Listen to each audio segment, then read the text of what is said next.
Good morning, everybody. Thank you so much for tuning in to Nickel City Church online today. We're super excited to get into worship here. I just want to encourage you folks, no matter what you're doing today, no matter where you are listening to this, just open your heart and open your mind to what God has to say to you today. As we sing these songs, we've been talking a lot about not being comfortable. So break out of your comfort zone. Worship God. Celebrate God and who He is, and celebrate God and what He's doing in your life. So let's focus on these songs. This first song we sang last week, we're going to sing it again this week. It's about how God's not done in our lives.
Stronger, the King of glory, the King above all kings.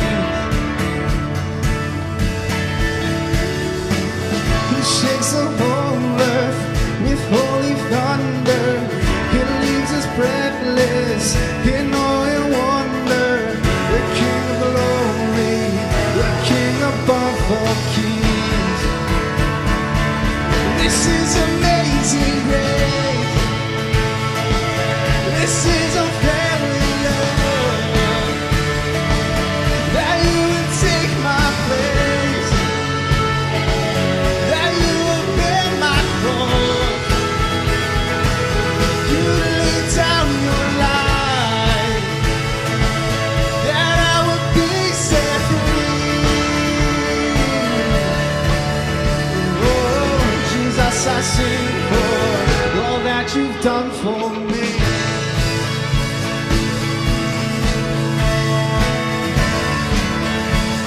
Who brings our chaos? Who brings our chaos back into order? Who makes the orphan the son and daughter? The King of glory, the King of glory, who rules the nations with truth and justice, shines like the sun, and all love is brilliant. The King of glory, a King above all kings. Oh, this is amazing grace. This is unfailing love. That you would take my place. That you would bear my cross. You laid down your life. That I would be set free. Oh, Jesus, I sing for all that you've done for me.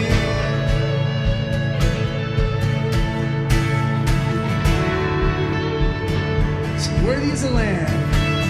Worthy is the Lamb who was slain.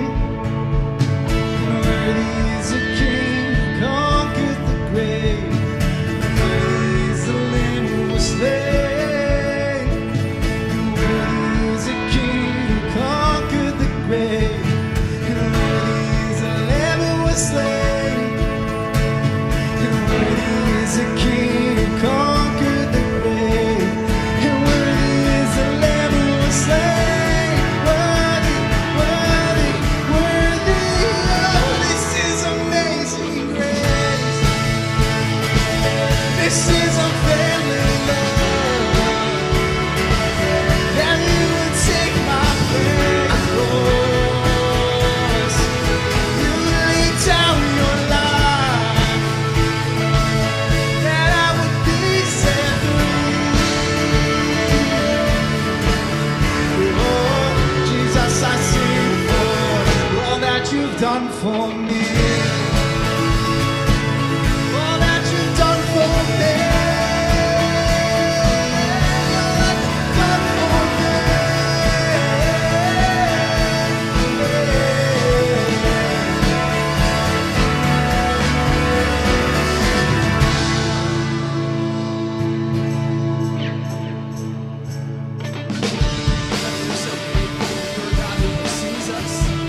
strong, He's furious. Love is sweet, His love is wild, it's waking hearts to life. His love is deep, His love is wide, it covers us. His love is fierce, His love is strong, He's furious. His love is sweet, His love is wild, it's waking hearts to life.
flesh and bones. We come to you with scars. We come to you with bumps and bruises. God, we come to you with all of our weaknesses. We come to you with all of our despair, God. God, you're the only one who hears us who we are. You're the only one who knows us for who we are. God, you count every single hair that's on top of our head before we're even born, God. You know what our life looks like. You know what our plan for you is, God. So we just ask that you touch our lives, God. You flood this place, you flood our homes, you flood our lives, you flood our hearts as we're able to just pursue who you are, God. Because God, we love you. As we sing this next song, I just want to encourage you folks, no matter where you are today, to just close your eyes, lift your hands, just surrender yourself to God. Because God's there and God's willing and He's able and He's accepting. So we just lift this song to you today, God. Let this be our prayer today. Things have passed away. Your love has stayed the same. Your constant grace remains a cornerstone. Things that we thought were dead are breathing in life again. You cause your sun to shine on darkest nights. For all that you've done, we will pour out our love. This will be an anthem song. And Jesus, we love you. Oh, how we love you. Oh, you are the one our hearts adore. Hopeless have found their home. The orphans now have a home. All that was lost has found its place in you. Lift our weary head. You make us strong. Instead, you took these rags and made them beautiful.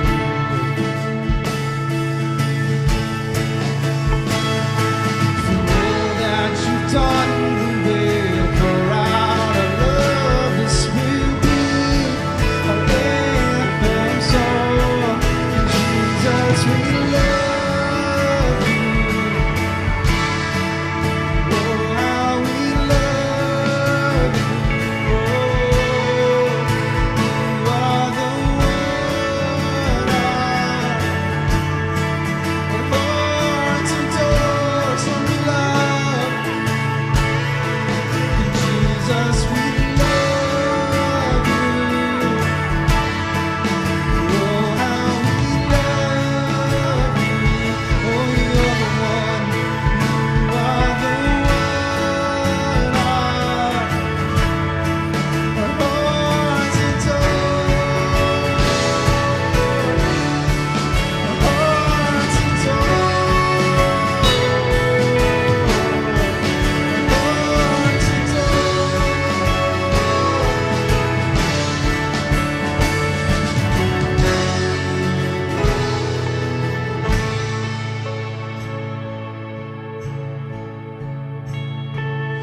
Our affection, our devotion poured out on the feet of Jesus. Our affection, our devotion poured out on the feet of Jesus. Our affection, our devotion poured out on the feet of Jesus. Our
Jesus, we love you.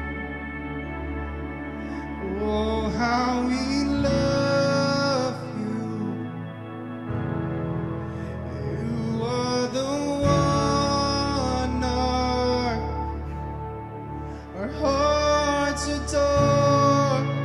Oh, Jesus, and Jesus, we love you.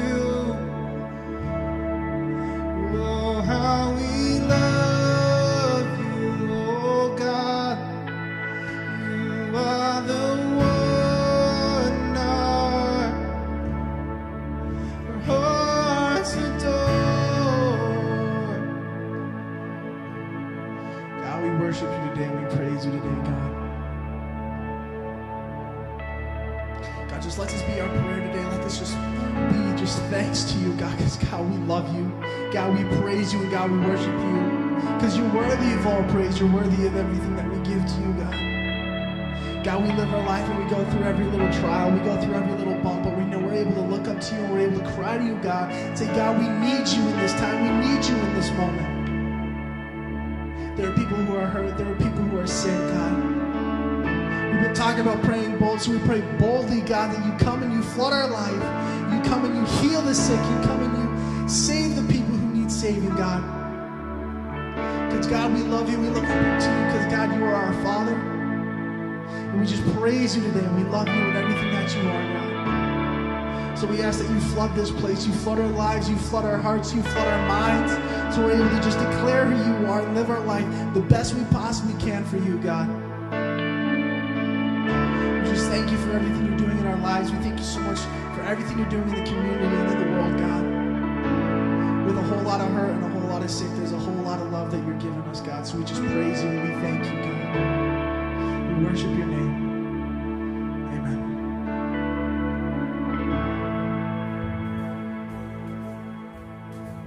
Hey everyone, I'm Chelsea, and I'm the Kids Ministry Coordinator here at Nickel City Church. And I just want to thank you for joining us today online. We are all so glad that you're here. At Nickel City Church, we are passionate about helping each and every person take their next steps in a realer and more genuine relationship with God. That means whether you have been a Christian for 30 years or whether this is your first time ever tuning in to a church service, there is a next step for you to take. There is always more of God to be had, and we truly hope you experience Him in a real way today. We don't want you to only experience God on Sundays, though. Since we can't meet together in person right now for Bible studies or connect groups, we want to make sure you're able to study all week long. That's why we offer you a resource called Right Now Media. It's the world's largest online database for Christian resources, and you have access to it for free. All you have to do is log in. Don't have access? Send us a direct message or comment below, I want Right Now Media, and we'll make sure you have everything you need to sign up. Right Now Media is an incredible tool, and we don't want you to miss out.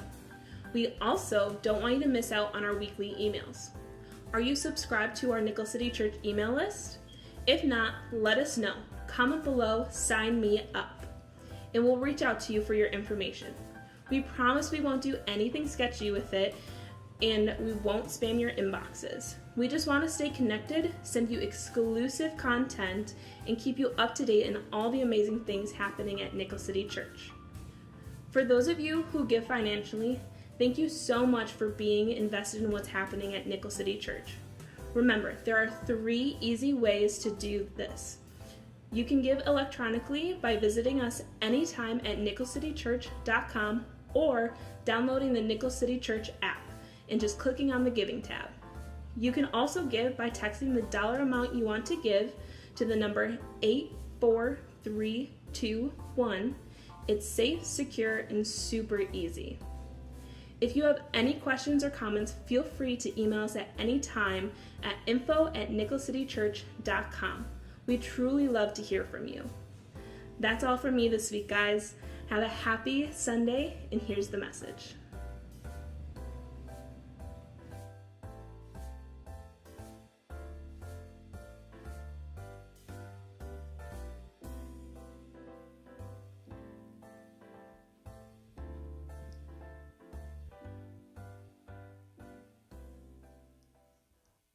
right, well, good morning, everyone. My name is Eli. I am the pastor here at Nickel City Church, and I'm so glad you are here with us today, joining us online, wherever you're at, as we finish up our series called Don't Get Comfortable. Now, for me, this has been a fun series, not just because I get to preach from a big, comfy couch like this, but because I think that this is a series that has really challenged us and encouraged us to step out of our comfort zones and to grow in new ways. You know, I feel like in my life there's been a lot of moments where people think I'm a little bit crazy. And I think the reason that people think I'm a little bit crazy is because I'm a dreamer. I like to look towards the future. In fact, let me tell you a story. About 2 years ago, I was scrolling on Facebook Marketplace, and I saw a post that caught my interest. It was a baby grand piano located right here in Kenmore for only $100. Right? What a deal.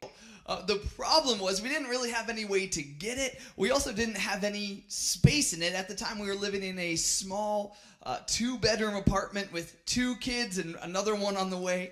And so we were pretty tight in there, but I was determined. In fact, I went and I talked to my wife about it, and I was like, babe, you got to look at this. There's a great deal. And she looked at the post, and she goes, I don't know if we're going to fit this into our living room. And so I took the time to explain to her. I was like, if we just push this couch up a little bit, and if we move this bookshelf and put this into the side porch, then it will fit perfect. And she looked at me. She's like, yeah, it'll fit, but it's going to take up over half of our living space. And that was true. But I looked at her and I said, well, Deanna, listen, one day we're going to have a house. This isn't going to be our room forever. This isn't going to be our living room forever. So if we get this now, we'll only have to struggle for a little bit. So let's not just plan for this moment, but let's look towards the future. And I remember her saying, well, yeah, but you don't even know if the house that we're going to buy is going to have enough space for this. What if our living room is the same size? And I kind of looked at her jokingly and I said, well, then we won't buy that house. See, ultimately, my wife agreed and she supported me in my crazy dream. And we got some friends together and we moved this massive baby grand piano into our tiny little living room. Now, over the next few months, music filled our entire house, and every time that I heard that piano, it was a reminder that our story wasn't over yet, that there was something more that was coming. Sure enough, less than a year later, we bought a new home, and one of the first things we did when we walked through the home is we looked at the living room. My wife grabbed my hand, and she looked at the empty living room, and she said, well, there's definitely enough space for this big piano of yours. Now, I know this is a silly example, but I think this is true in our lives, is that when we look and plan and act for the moment, we can miss out on the good things that are coming in the future. And so this week, as we finish up this series, I want to encourage you, don't get comfortable in your dreams for the future. You know, the Bible talks about this concept quite often, actually. And it says there's a verse that says that without vision, the people perish. It says where there's no vision, the people perish. Now, this is a verse that's kind of talking about leadership, and it's kind of instructing us how to lead with vision. But I think this is true in our personal lives as well. I think that when we don't have vision for the future, when we don't have dreams for the future, we are more susceptible to fall into depression and anxiety. We lose hope and we start falling into the trap of mundane, ordinary living. And so I want to encourage you, don't get comfortable, don't be comfortable just living day to day. Don't fall into the trap of thinking that the future has to look the exact same as the present. In fact, there's a story in the Bible that I want to highlight, and it's the story of a man who literally had dreams of the future, and his name was Joseph. And I think there's a lot that we can learn from this story. But the story of Joseph is really long. In fact, it goes on for 14 chapters.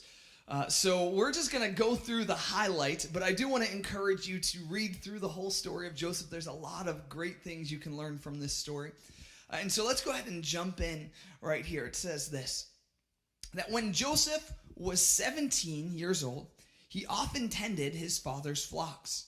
He worked for his half-brothers. Well, one night, Joseph had a dream, and when he told his brothers about it, "Listen to this dream," he said. "We were out in the field tying up bundles of grain. Suddenly, my bundle stood up, and your bundles all gathered around and bowed low before mine." His brothers responded, "So, you think you'll be our king, do you? And do you actually think you will reign over us?" And they hated him all the more because of his dreams and the way he talked about them. Soon, Joseph had another dream, and again he told his brothers about it. "Listen, I've had another dream," he said. "The sun, the moon, and 11 stars bowed low before me."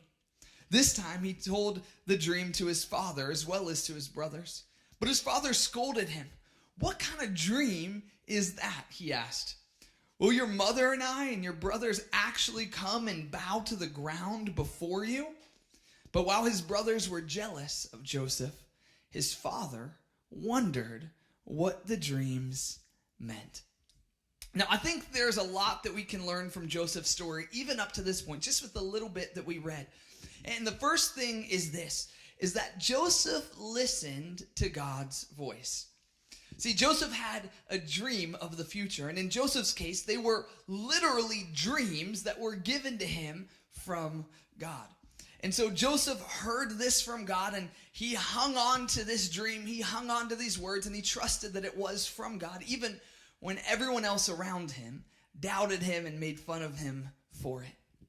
Now, in your life, God might not give you literal dreams of the future, although he can. But God can also speak to you and give you dreams for the future in different ways. In fact, there's some different types of dreams that come up in different forms. It could be a dream as in a calling to a specific location. Maybe it's an area. You know, we have friends who are missionaries who say, "I feel like God was kind of drawing me or directing me to a certain location or a certain place to go be a missionary." I even have friends who have said the same thing about Buffalo. They said, "I felt like God was kind of calling me. He was giving me a dream and a future here in Buffalo." So he can do it based on a specific location. God can also give you a dream and the sort of a calling into a certain position. I've had people say, "You know, I feel like God is calling me to be a pastor." Maybe for you, maybe it's something different. Maybe it's a pastor. Maybe it's a doctor. Maybe it's to be a support and encouragement to someone. Maybe you feel in your heart God stirring and calling you towards a certain position or a certain role. God can also give you dreams to accomplish a goal. Maybe it's that you are going to be a person who's going to fix a problem for society, or you're going to find a solution that maybe no one else is thinking of. Also, God can give you dreams in the form of passion. He can fill your heart with passion in a certain field or a certain idea or a certain concept. God can give us dreams in all different ways, and it's important that we take time to listen to God's voice. Because here's the danger, is that we can fall into listening and falling into the danger of our own dreams. And we can start letting our own dreams take God's place. Sometimes we can confuse the dreams of God with our own ambitions. You know, sometimes even our friends or family members can point us down the wrong path, even if they have the best interest at heart. And so it's important that we learn to hear God's voice on our own. Now, don't get me wrong. God can absolutely use people to speak into your life. But at the same time, if we are dependent on others to speak into your life, the first thing is that it becomes harder and harder to discern God's voice for yourself. And secondly, it can let us become easily confused because there's always a lot of voices that are speaking into our lives. And so I would encourage you today that we need to learn to discern God's voice and learn how to tell what dreams are from God, and also learn what dreams come from these other sources around us. Our dreams should come from God. And with Joseph, that was the case. Now, before we even read any more, I think there's even more that we can learn from this. The second kind of thing I think we can learn from Joseph's story is that Joseph waited with anticipation. He literally went around bragging to his family, saying, guess what? Listen, God's going to do something big in my life. God has a big future, and I can't wait for it. Now, Joseph didn't always do this the right way, and I think that's okay. You know, the Bible is made up of real people, not perfect people. So he probably shouldn't have been bragging to his brothers, but I think there's a positive thing, and it's that we do see this anticipation, that as Joseph heard from God, he was waiting with an anxious anticipation, and he believed and knew that God was going to do something big, and he was excited for it. I can tell you from personal experience that when you hear the voice of God, it changes you. So it starts with listening to God's voice, learning to hear God's voice, but once you get a glimpse of it, once God gives you a glimpse of the future, it should excite you. You should anticipate and have faith that it will happen. You should start to study and plan and dream. You should work hard. You should be excited for the future that God has in store. Because if God has spoken to you, that's good news. Because it doesn't really matter what God is telling you to do. It doesn't matter what God is calling you to do. It's big news because there is no insignificant plans with God. So as you hear God's voice, you should be excited and wait with anticipation, just like Joseph did. Now, when God gives you dreams, it doesn't mean that it's all going to be rainbows and butterflies. Because the next part in the story, we see that Joseph actually goes through a whole lot of craziness. In fact, his brothers, they almost kill him, but instead they decide to sell him into slavery. And then he goes and he's working as a slave, and as he's in this position, he actually starts to gain favor with his master. But then something else bad happens. He gets falsely accused, and he gets thrown into prison. And we talk about this story and we might think that this was just a short amount of time, but we're talking about years, 13 years to be exact. From the age of 17 to the age of 30, Joseph was a prisoner or a slave. But during this time, Joseph continued to do what was right. He didn't sulk, he didn't complain, he didn't curse God, saying, God, this was supposed to be different. People were supposed to be bowing down to me. God, why have you left me? Now, don't get me wrong. I'm sure that Joseph had these type of moments. I'm sure that he had these moments where he felt this tension. But what we see in the Bible is that regardless of his feelings, he continued to do what was right. So this brings us to our third point, and it's this, that Joseph was faithful to God. You know, I love the definition of faithfulness, and it's doing what's right even when I don't feel like it. How many of you know that there's times that you don't feel like doing the right thing? But in Joseph's case, regardless of what he was feeling, he did what was right, no matter the position he was in. And something beautiful happens when we're faithful to where God puts us. You know, it might not be the plan that we thought. It might not take us down the perfect, neat path that we desire. But when we stay true to God and his promises, and when we stay true to his promises, even when we can't see it, he's working on our behalf. In fact, there's a verse that I really love in the Bible. It says that God works all things together for the good of those who love him and are called according to his purpose. That means that when we're faithful to God, when we do the right thing, that God is literally fighting on our behalf to work things out. Isn't that great? In fact, we see that in the story of Joseph. We see that God uses Joseph while he's in prison because he stays faithful to what he's supposed to do. And ultimately, God puts Joseph in the perfect position to help the king in the king's biggest time of need. And he interprets these dreams and he helps out the king. And the king puts favor on Joseph. In fact, he tells Joseph, I'm putting you in charge of all of Egypt. And in the Bible, there's even a verse that describes that there was a man who followed Joseph around shouting, bow down before Joseph. I love that. The dreams that God gave Joseph, they came true. Now, the story might not be how we expect it to go. It might not always be perfect all the way along the path, but God has given you dreams and you're faithful to him. You will see those dreams come true. So I want to encourage you today, don't be comfortable living day-to-day life. I'd encourage you to have big dreams. I'd encourage you to listen to God's voice, to ask God for dreams and visions for the future. I want to tell you this. A lot of people forget this, but God is still a God who makes promises today. So ask God for a promise for your life. And once you hear a promise from God, once you hear a dream from God, once you hear the words of God, hold on to it. Be excited about it. Wait with anxious anticipation, because good things are coming in the end. And then I want to also encourage you that in every season, no matter what it looks like, be faithful to God, because he's working on your behalf. It might look different than you expected.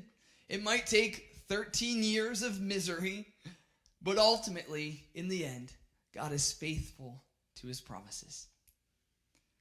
I'm so excited that we're wrapping up this series, and I really want to encourage you, let's not be comfortable with where we're at in life. Let's pursue God. Let's dig deeper, and let's look for more. I want to encourage you that even though this is the last week of this series, it doesn't mean that it ends quite yet. In fact, we have a Connect group on Wednesday and Friday. There's not going to be Connect group this Monday due to the holiday. But I want to encourage you to connect and to join into one of these Zoom meetings, because we're going to have a time to discuss these concepts in our lives, these dreams and visions for the future. So get connected either Wednesday or Friday at 7 p.m. You can find all the information on our Nickel City Church Facebook page. I also want to encourage you, if you're watching here today, I want to ask you to help us to meet our monthly goal by giving. We are towards the end of the month, and we only have a little bit left to go for this month. So we want to encourage you, if you call Nickel City Church your home, to go online and to give your tithes and your offerings to help us meet all of our bills here at Nickel City Church. The last thing that I want to announce to you is we are so excited as we are getting kind of this glimpse of what it could look like to reopen. And we want to let you guys know about it. So we want to have a family meeting online on June 3rd. So June 3rd, make sure you tune in. We're going to have a family meeting. We're going to talk about what it looks like to reopen. We're going to talk about some of the procedures, some of the cautions we're going to take.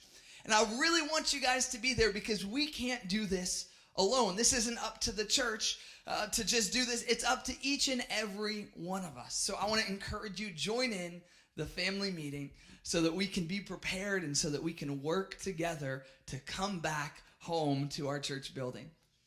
Guys, that's it for this week, but I'm so glad you were here joining us, and we can't wait to see you at one of the online Connect groups this week. We love you guys, and we will see you later.